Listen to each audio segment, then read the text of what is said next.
performance. James Harden knows a thing or two about scoring 40. He's averaging 11 points in first quarters in December, and he got it going in the first. 17 points in the first frame, Brendan. Yeah, James Harden came out the gate absolutely on fire. He's been strong his last couple of games. The Pelicans responding with Drew Holiday and Julius Randle. Randle, 23 points and 11 rebounds, those two carrying the load in the first half. Well, and when you make the step back after Mr. Miyagi ties your headband, that's big. That's the Dragonfly Jones headband, Griff. Silence. Get in line. Anthony Davis, 22 points, 11 rebounds. Pelicans down by 5. That step back's just wicked. Filthy. And James Harden continuing to just roll in the second half. 6 assists, one of them coming there to Clint Capella. Drew Holiday fighting to keep this one close. Move, though. Wax on, wax off. Then Holiday gives the Pelicans a 2-point lead. But from there, how about former Pelican Eric Gordon? 21 points, 9 of 14 from the field, shooting just 36% on the season. But Griff left the game in the fourth. Bruised right knee, MRI to come on Sunday. Well, this is the very last thing this Rockets team needs, as it is struggling with their depth. But Eric Gordon's early career was just absolutely ravaged by knee injuries, and you'd hate to think that this is anything other than just a contusion. James Harden finishing it out strong. His third straight game with 40 or more points. Wow. He likes to show you he's been cooking. That's not true either. That's not true. Can't be right. We have stats to back it up in scoreboards for you, Griff. And we also have Mike D'Antoni talking about it. I've said it 1,000 times, and, I don't think I'm wrong because I get to watch it every night, but you don't get better than what he does offensively. No one's better. And then he's also coming up with steals, rebounds. I mean, he does a lot. And I think people sometimes are just trying to look to find holes in his game, and everybody's got a little something. It doesn't make every shot, but somebody said the other day that we can only win if he scores 40. Okay, that's kind of a bad thing, but the good thing is he can score 40 every night, so we're okay with that. Well, it's his 9th 40-point game on the year, and the Rockets have won 9 of their last 10, so it may seem outrageous for Mike D'Antoni to say that, but the formula is working. Well, if Steve Kerr's right about Golden State being the most scrutinized team, I think James Harden is the most scrutinized player. And I have to take the mea culpa here myself. I personally don't find his game that aesthetically pleasing with the flopping and the going to the free throw line all the time. I'll be the get off my lawn guy in that circumstance. He is so prolific. I just have to say I'm wrong. He is so good and so efficient carrying this team. He's a very, very special player, and you can tell me everything he can't do, but what he does is very rare. Listen, James Harden is truly special. He in a regular season, if you look at the run that he's been on the last couple of years in the regular season, he could have gotten a couple of MVP awards, not just the one he got last year. He's carrying this team right now, and they need it. He's all they have. He's a one-man band right now with Chris Paul being out. Some of the things that have happened with this team just in general with free agency before the season started. So this team started off very slow. James has picked his play up, and you see that he's carrying these Rockets right now, and they continue to move up consistently in the Western Conference. And that's a great point, too. The hottest team in the league in the Western Conference. He's carrying them in big games against very difficult teams. Like at halftime, what do you have, like 26 of their 53? I mean, it was just him. Donovan Mitchell taking the time, take some pictures before the game. Dante Exum, I mentioned him. He throws the pass here because he had arguably one of his best games. 13 points, 13 assists. But how about Frank Ntilikina? Oh, man. That's over Rudy Gobert, too. That's a major poster. And Kyle Korver. Cash out. Knocking it down from outside. And then Rudy Gobert. Big French, playing big. 25 points, 16 rebounds on just 12 shots. Very efficient. Somebody's got to step over there, too. Man, okay, get into your package then. Knicks down by 40 points at the half. It's Donovan Mitchell. Beat Mitchell with the quick, sneaky finger roll. Quick, sneaky finger roll. Guess that means we get to see Derek Favors test his range. Man, everything's cooking tonight for Utah. Jazz beat the Knicks 129-97. Kyrie, jersey tucked or untucked, playing well against the Memphis Grizzlies. And then Giannis Antetokounmpo, above the rim and below the rim. We got some highlights to show you next on Game Time.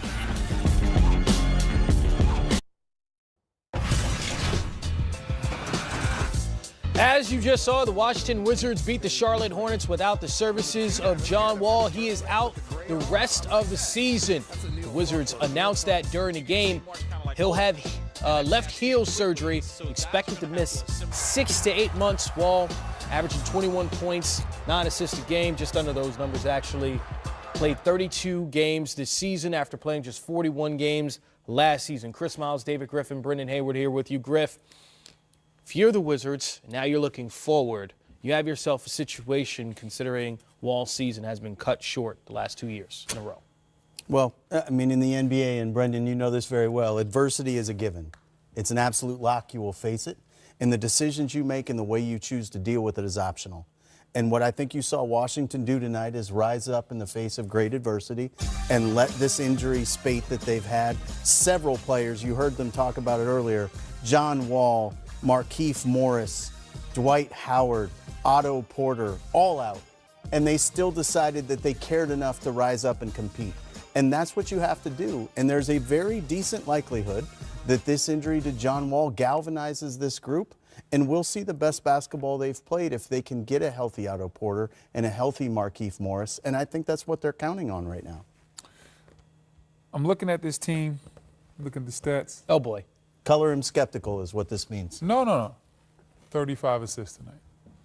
35 assists. Are we getting back to the everybody eats thing? Is that where you're going with this, Brendan? I didn't say that. somewhere out there, maybe in L.A., maybe Marcin Gortat wants to tweet that tonight. I didn't say that. I see 35 assists.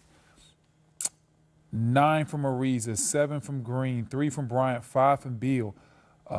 24 points for Ariza, 13 for Green, 21 for Bryant, 19 for Beal, 20 for Satoransky. You're seeing the ball move around and not just be in one guy's hands. And I'm not saying that this team is better without John Wall. I don't believe that. But I've always believed that John could learn something when he was out from watching how the team moves the ball when he's not there. And I think this team is going to, like you said, is going to use this as a rallying cry, a rallying point that, hey, we can do this. And right now there's no pressure. See, when John's there, there's the pressure of we have to win, we have to win. And they're not enjoying the process of playing together. If this team comes back and makes a playoff run in the Eastern Conference, and the bottom of the East can be had, like you can go on you don't have to be a great team to sneak into the playoffs in the Eastern Conference. It would not surprise me at all if this Washington Wizards team put it together, especially as they got healthier and they start getting some more bodies. I'm going to be very interested to see how this turns out. You said put it together, though. We need a stamp on that. Put it together and make the playoffs. I'm not expecting anything more than that. I think when you look at the way the season started, the turmoil with injury, if this team makes it to the playoffs, that would be somewhat of a mini success. Now, you still have some questions about the future, and especially if the team makes it to the playoffs after being 10 games under 500, the Wizards really, it's a blessing and a curse because now management is like, okay, so this team is really playing well without John. What do we do? And no one is taking that contract, especially coming off an injury. Well, it's fascinating because their margin for error is much less now. And with all of these injuries, I said before, I think it could get worse before it gets better. Tonight's a big win. You're not always going to rally quite like that down that many bodies. But Thomas Bryant tonight, you mentioned the 35 assists. I don't know the actual number of screen assists Thomas Bryant had, but Thomas Bryant is playing the role Marcin Gortat played, which was to be an elite screener, to be physical and to be a presence. They're going to be able to get the best of these guys because emotionally now they're in a different place. You said it, there's no pressure. They no longer have to have that feel of, gosh, this doesn't quite feel right. This is heavy. This gives you spiritual rebirth, and in the Eastern Conference, you've got the room for that. And there are guys that aren't in the starting lineup right now that are getting the opportunity to play. Let's talk about their first-round draft pick, Troy Brown. who spent time in the G League, who hasn't been able to crack significant minutes in the NBA. He gets 18 minutes, scores 9 points, and really contributes. This allows the opportunity for guys like that to get in and play. Yeah, and frankly, in the previous game, Troy Brown not playing any minutes at all was staggering.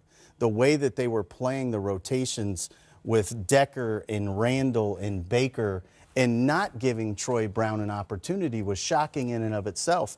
But now this really does put an onus on the organization that if they're going to be in this situation, it's all hands on deck. And in a worst case scenario, let's develop Troy and see what we have at the end. And also, to your point about the deal not being movable, the one thing you know for sure, if Otto Porter comes back healthy, he's much closer to earning the money he gets paid currently when he gets to be ball dominant and make plays for other people. So you may find hidden value here because of this injury. I totally agree. Otto Porter really has a chance to shine when he comes back. We saw last year he was a little bit better when John wasn't there just because he got the ball. He got a chance to do some more things. And the more you touch the ball and the more shot attempts you get, the more confidence you get. And some guys are better when they have that confidence. Some guys, they can just check in the game and chuck up a couple of threes and feel fine. A lot of players aren't like that. They're rhythm guys. Otto needs to get into a rhythm. Without John, it seems like he gets into that. Were you a rhythm guy, Chris? Were you a chuck it up? When you in Harlem, what type of basketball player were you? When you on the streets of Harlem, son? No, let's be real. Your son. Okay, I was not very good. I could handle and I could pass. So what I did to make teams, I would become friends with people like you, Brendan. Okay. So I'm just going to find a big fella, and he's going to score. And then when I would roll around, it's all the big fellas, and I'm the little guy. Offset, I love his tales of basketball from his days in Harlem. The mean streets of Harlem. Shout out to Kyle Cuffey. That was my big fella that I used to roll with. You know, he's not quite 7 feet like you, but I think that got means some he was buckets. a heartless gunner. That's what I heard. Possibly.